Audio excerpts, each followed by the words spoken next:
Buenos días, videovidentes. Bueno, antes que nada, desearles que tengan un buen fin de semana. Parece que, según los pronósticos, no va a haber lluvia hasta la semana entrante, martes, miércoles. Así que bueno, aprovechen estas agradables temperaturas. Si bien no son primaverales, están más que agradables, ya no son invernales. Realmente las mañanas están frescas y el día está más que agradable. Para empezar este video es un video en donde digamos, gracias al Tano y Lacua siempre me tira algún tema y eso me ayuda a crear contenido, la verdad que es esa. Antiguamente cuando hacía los vivos yo pedía que me dejaran temas a desarrollar, pero bueno, por algún motivo la gente dejó de hacerlo y bueno, a mí ya saben que me agrada y de poder hacerlo lo hago con lo mejor que puedo, vamos a decir. Pero antes, voy a acercarme un poquito a la cámara, pero antes quería, esto es especialmente para Martita, la del barrio, pero es una cosa general que voy a hablar. Cuando quieren suplantar la identidad de alguien, no es otra cosa que lo que hace un actor, ¿verdad? Lo que pasa es que hay buenos actores, malos actores y actores que directamente no llegan a hacerlo. Para poder suplantar la identidad de alguien desde el punto de vista actoral, ¿sí? Hace falta requisitos. Un requisito es prepararse mínimamente, ¿sí? Formal o informalmente, pero hay que prepararse para poder hacerlo. Después de eso, incluso, cuando un actor tiene que encarnar un papel, debe tener desarrollado el poder de observación y no quedarse con una o dos personas a las cuales representan, ¿sí? al individuo que quieren reemplazar. Por ejemplo, si yo quiero hacerme pasar por una persona mayor, no basta con que repita dos frasecitas que le escuché a mi abuela, como mijo o el finado, ¿sí?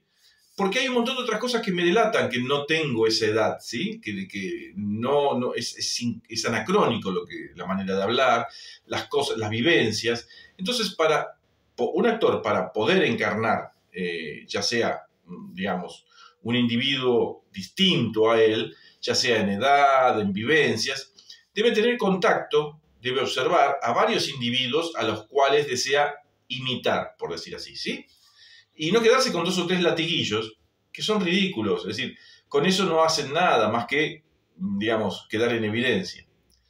Aún eso, digamos, un buen actor se prepara, ya digo, estudió, desarrolló el poder de observación, le lleva semanas y hasta meses de observación, de empaparse para poder armar ¿sí? ese personaje, vamos a llamar, y encarnarlo de manera correcta, digamos correcta, ni siquiera excelente, correcta. Pero además, hay una cosa que no se obtiene ni con el estudio ni con la observación, que es el histrionismo. El histrionismo normalmente es de nacimiento. Si no se tiene, no se tiene. Entonces, Martita, lamentablemente no lo tenés y te quedás repitiendo dos o tres palabritas que le escuchaste posiblemente a tu abuela o a algún mayor de tu familia y quedas muy ridículo. Así que, además, no sos mujer. Eso está más que evidente. No te voy a decir qué, pero hay muchos detalles que demuestran que no sos mujer.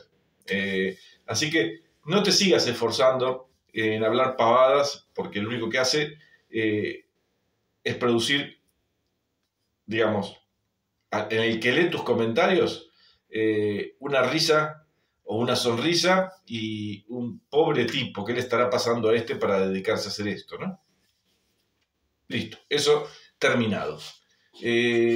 Vamos puntualmente a este video. El Tano me tiró, yo alguna vez hice algo semejante del tema de refranes y bueno, dos refranes. Hay libros muy buenos de esto, lo que pasa que bueno, quizás digamos, haya ebook, que no haya que gastar a mí, yo soy medio fanático de los libros de papel, me gusta comprar esos libros, que no son tan caros, pero hoy en día en realidad barato no hay nada, sobre, digamos, lo que es todo este tipo de cosas, ¿no?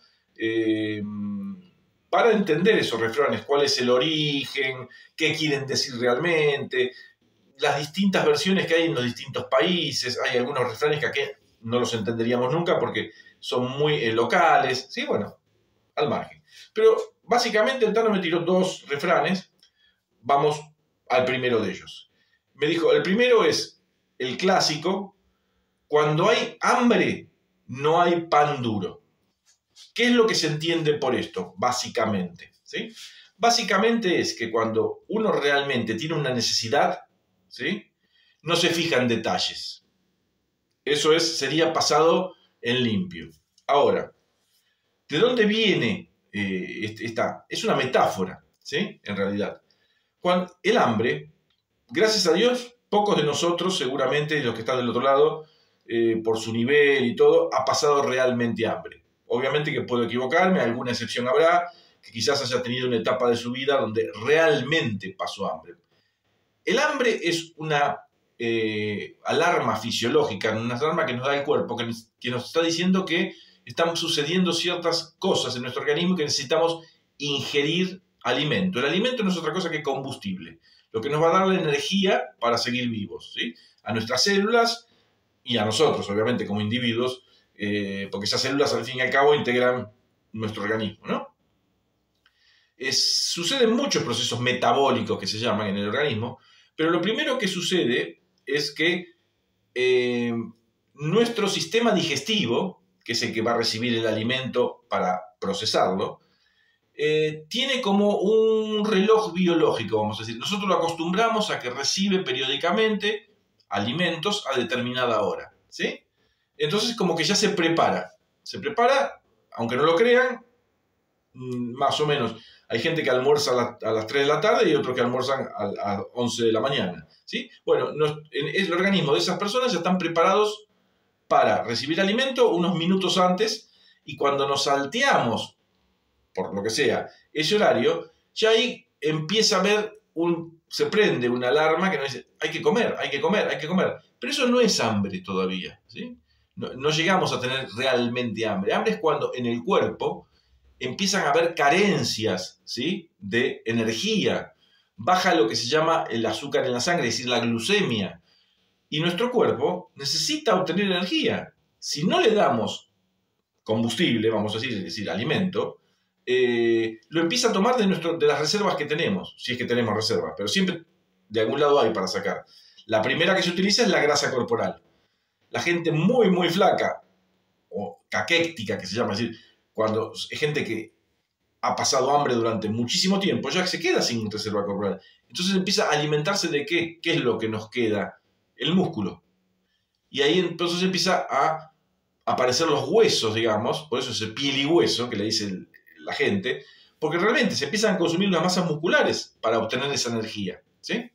Eso es hambre.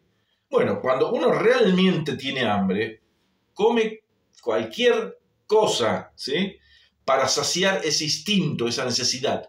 Y de ahí viene el refrán, que cuando realmente uno tiene hambre, no se pone a fijarse qué alimento, ni a olerlo, ni a ver si el sabor es agradable, no, esto no lo como, esto no me gusta. Cuando hay hambre no hay pan duro, como cualquier cosa, hasta incluso pan duro. Esa es básicamente la traducción del refrán, ¿sí? Lo que solemos tener, dicho esto sea de paso, ¿no? ¿Cómo que yo no tengo hambre? Sí, yo llego al mediodía, tengo ganas de comerme unas pastas, tengo ganas de comerme una hamburguesa. Eso no es hambre, eso es apetito. Eso sí, todos lo hemos tenido. Es esa alarma que se declara y dice, bueno, che, llegó la hora, tenés que comer.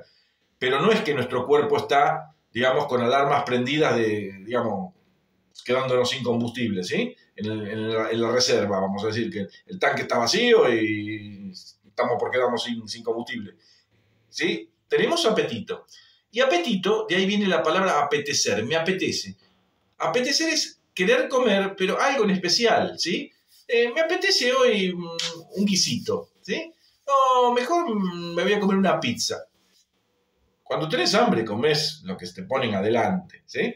Eso es el refrán: cuando hay hambre no hay pan duro, ¿sí? Entonces, la mayoría de nosotros, y gracias a Dios, seguramente hay excepciones, y pido disculpas porque seguramente por ahí alguno pasó realmente hambre y sintió esa alarma corporal, ¿sí? Esa necesidad fisiológica de consumir combustible, que es el alimento. No, generalmente nosotros apetecemos, porque nosotros no es que comemos cualquier cosa. De última, bueno, tengo ganas de comer una pizza, pero bueno, no hay, bueno, me como unos fideos con manteca, ¿sí? Por decir, ¿no? Pero no llegamos a tener hambre. Es que estamos condicionados ya. Bajaron las reservas, llegó la hora más o menos a la que estamos acostumbrados a comer, nos apetece algo, quizás lo podamos satisfacer o no. Hoy tengo ganas de comer sushi. No sé, estoy diciendo, tirando comida, ¿no? Eso es apetecer, ¿sí? Ahora, el que realmente tiene hambre, no es que, ¿qué comemos hoy? Yo tengo ganas de sushi. No, pero tengo unos fideos. No, fideos otra vez, no. Eso no es hambre, ¿sí? El que tiene hambre, ya te digo, le pones adelante lo que sea y se lo devora. ¿Está? Entonces, eso es el refrán. Espero haber que haya quedado claro, Tano. Y bueno, a los demás, quizás muchos lo tenían claro, pero bueno, al menos los entretengo. Y me tiró otro refrán, que es cuando no hay mal que por bien no venga.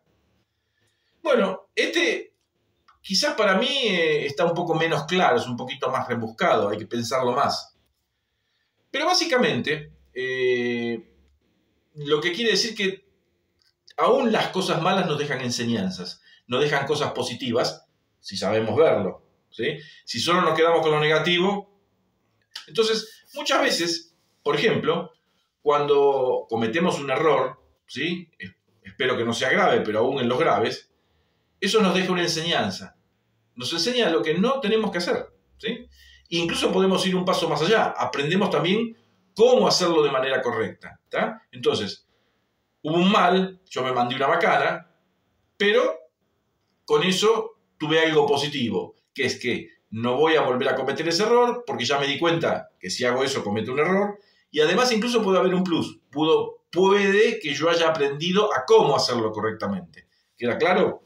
Es decir, no hay mal que por bien no venga. Es decir, que aún las cosas que malas traen aparejado, si uno sabe ver y si uno busca un poquito, también cosas buenas o positivas, vamos a decir, en vez de bueno y malo, ¿sí? O sea, vamos a decir de esta manera, las cosas negativas, ¿sí? Nos enseñan, ¿sí? O nos dejan enseñanzas positivas también. Lo positivo es dos cosas. Uno, lo que no se debe hacer, pero además, si uno es un poquito inteligente, un poquito perspicaz, también nos enseña la manera de hacerlo correctamente, ¿sí? Para que no se vuelva a repetir ese mal, ¿sí? Básicamente es eso. Por algo está el yin y el yang. Siempre en todo lo malo hay, aunque sea un poquito de bueno, y en todo lo bueno a veces también hay un poquito de malo, ¿sí? Así que ese refrán encarna esa enseñanza, vamos a decir, ¿sí? Que aún en lo malo debemos tratar de rescatar, si quieren decirlo, lo bueno. Vamos a lo peor de todo, a una de las cosas malas, por ejemplo, de la vida, que seguramente a todos nos sucede o nos va a suceder, y es el fallecimiento de un ser querido.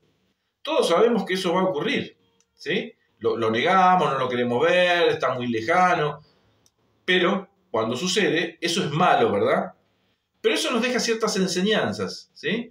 Sí sabemos ver. Por ejemplo, supongamos que nos pasa por primera vez siendo relativamente jóvenes. Aprendemos, ¿sí? Nos deja algo bueno, a no cometer los errores de que cuando esa persona esté viva, ignorarla, si no le tiene efecto, ¿no? No darle tiempo, porque después ya eso no tiene solución. Entonces, en lo malo que nos sucedió, que es perder a ese ser querido, ¿sí? Aprendemos a que esos errores que hemos cometido de no dedicarle tiempo, no demostrarle el afecto cuando aún estaba vivo, porque después llevarle flores al cementerio no tiene mucho sentido, discúlpenme. Está bien, es una demostración de respeto, pero ya a la otra persona no le sirve de mucho, nos sirve a nosotros, no a la otra persona eso. Entonces uno aprende con ese mal una cosa buena, ¿sí? Y es primero se da cuenta de los errores que cometió y segundo, cómo no volverlos a cometer, ¿sí? Aún en eso, que es tan horrible, que es el fallecimiento de alguien querido, se aprende. Ahora, obviamente, en un futuro, cuando vuelva a ocurrir, ya no nos va a dejar esa enseñanza. Pero al menos, al habernos dejado esa enseñanza, no cometimos los mismos errores, ¿sí? Es un ejemplo extremo. Puede haber algunos tontos, una cosa tonta, como por ejemplo, en mecánica, voy, meto una bujía directamente con el sacabujía y la enrosco. Y se pelota la rosca. Fue un desastre, fue un mal. Pero aprendí que no se debe hacer eso. Aprendí que las primeras vueltas se deben colocar con la mano la bujía, ¿sí? Y después ajustar con la llave para bujías, ¿sí? O con el sacabujías. Me ahorro la desgracia de tener que sacar la tapa y mandarle a poner un inserto, ¿sí? Porque pegarla como hacen mucho con Poxipol, por favor, no lo hagan eso. Puede salir de un apuro para hacer unos kilómetros, pero no es la manera, ¿eh? No es la manera. Cuando barren la rosca en donde va una bujía, hay que sacar la tapa y mandar a poner un inserto o ponerlo uno si tiene las herramientas. Pero bueno, ese mal tuvo un bien también, que es que aprendimos cómo no hacerlo y también quizás hayamos aprendido cómo hacerlo correctamente. Bueno, esto fue todo. Di algunos ejemplos tontos, hay muchísimos más, por supuesto, pero básicamente esos dos refranes quieren decir eso. Hay algunas versiones un poquitito, quieren decir lo mismo, pero con palabras distintas, ¿sí? En cada zona, digamos, tiene sus modismos, ¿sí? Quizás utilicen otras palabras, pero la esencia es lo mismo. Así que bueno, cuando éramos chicos, cuando era chico yo, existía una manera de enseñarle a los chicos que era a través de metáforas, ¿sí? Hoy en día eso está muy abandonado. No está ni mal ni bien. A los chicos lo mejor es hablarles de frente con un lenguaje que entiendan según la edad. Pero los chicos no son idiotas, ¿sí? Tienen poder de entendimiento, tienen capacidad de observación, ¿sí? Entonces no lo traten como tontos, es chiquito, no entiende, no. El chico, si uno le explica tranquilamente y con sus palabras, va a entender perfectamente. Y los refranes y otro tipo de cosas que había, así como las fábulas, estaban tendientes a la manera de enseñar, de dejar una enseñanza en la gente, digamos, más joven, más pequeña. Hoy en día eso se perdió absolutamente. Vuelvo a repetir, no digo que esté ni mal ni bien, pero era el modo y no estaba tan mal, porque aprender se aprendía. Y era entretenido para nosotros. En esa época no había medios digitales, la televisión era en blanco y negro y no todos lo tenían, y estaba la radio. La radio, los chicos, salvo algún programa infantil que podía existir, no le dábamos mucha bolilla. Sí, a la hora de la merienda, por ahí que ponían dibujitos animados, alguna cosa de esas, en la televisión que era blanco y negro. Y nuestros padres decían, mientras tomaba la merienda, o la media tarde, como le dicen en algunos lados aquí en las provincias, mirás un ratito y después hacer los deberes, ¿eh? Nada de hacer lo que querés. Terminás de hacer los deberes, bueno, salís a jugar con los chicos del barrio, ¿no? Eso era la vida antes. Hoy en día eso es todo virtual hoy en día y los chicos hacen mucho lo que quieren, ya no respetan. Y bueno, para mí eso sí, no está muy bueno. Ya aquí me fui del tema, ¿no? Pero el tema es que los refranes están para dejar enseñanzas, ¿sí? Para eso están pensados. En una época ya quizás que sea anacrónica, pero siguen teniendo el sentido para el que fueron creados, sigue siendo válido. Bueno, nos estamos viendo quizás en otro video, por ahí que sea de más interés para ustedes, pero seguramente al menos los entretuve y aproveché para mandarles un deseo de que tengan un lindo fin de semana. Saludos.